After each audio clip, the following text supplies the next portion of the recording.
So कुनै पनि rotating बडीको काइनेटिक एनर्जी चाहिँ कसरी निकाल्ने यहाँहरु? यो एउटा रिजिड बडी छ, ठीक छ? र यो रिजिड बडी यो एक्सिसको अराउन्डमा रोटेट भइरहेछ विथ ओमेगा एंगुलर वेलोसिटी, ठीक छ?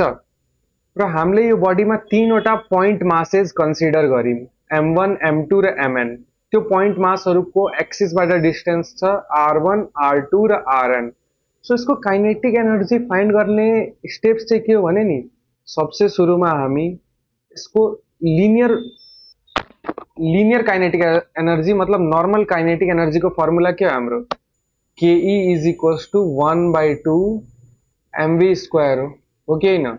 सो अब के ई 1 के हुन्छ मतलब मास m1 को लागि 1/2 m1 v1 square. K E 2 is equals to 1/2 m2 v2 square. KE3 is equals to 1/2 M3 V3 square dot KEN is equals to मैले थर्ड पॉइंट मास कंसिडर गरेको छैन, त्यही भएर म KE3 चाहिँ लिदिन, म डाइरेक्ट KEN लिदिन्छु। तपाईहरु if you want you can take, ठीक छ? एकैछिन let me rub this dot KEN is equals to 1/2 MN VN square. अब नि यहाँ हेरौँ ल,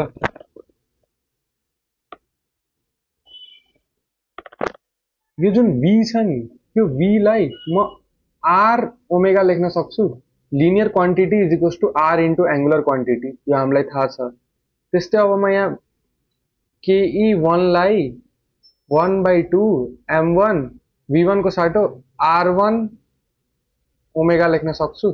R1 omega square is equals to 1/2 M1 R1 square omega square. त्यस्तै KE2 is equals to 1/2 M2 R2 square omega square. त्यस्तै dot KEN is equals to 1/2 MN RN square omega square, ठीक छ?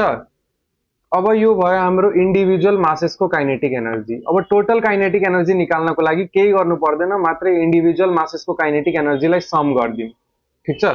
Some गरेर इक्वेसनलाई हल्का simplify गरेपछि हाम्रो final answer आउँछ। So यहाँ हेरौँ अब कसरी गर्ने।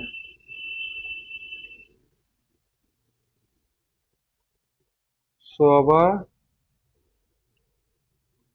Total KE is equals to sum of individual KEs.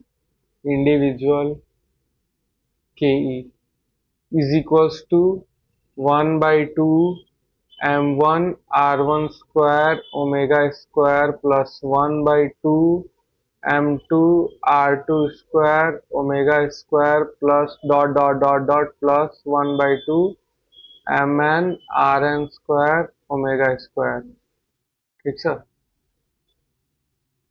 Omega square is equals to म यहाँ 1/2 ओमेगा स्क्वायर त कमन लिन मिल्छ हो नि। अब यहाँ ब्रैकेट में के भयो M1 R1 स्क्वायर प्लस M2 R2 स्क्वायर प्लस डट बैकग्राउंड नॉइज लाई इग्नोर गर्नु होला, गाडी कुदिरहेछ यहाँ, plus MN RN square is equals to 1/2 omega square. यो भनेको चाहिँ के हो? हाँ भाइ बहिनी, यो भनेको के हो? This is moment of inertia of a rigid body. कुनै पनि रिजिड बडी को मोमेंट अफ इनर्सिया के हुन्छ? त्यसको मास, इंडिविजुअल मास को मोमेंट अफ इनर्सिया को सम। र मोमेंट अफ इनर्सिया के हुन्छ? Mass into radius square. मतलब पार्टिकल 1 को moment of inertia plus particle 2 को moment of inertia plus plus plus nth particle को मोमेंट अफ इनर्सिया भनेको त्यो बडी को टोटल मोमेंट अफ इनर्सिया, ठीक छ? सो यो हो हाम्रो moment of inertia. This is equals to I moment of inertia.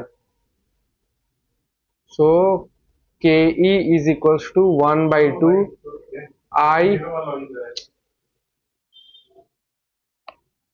I omega square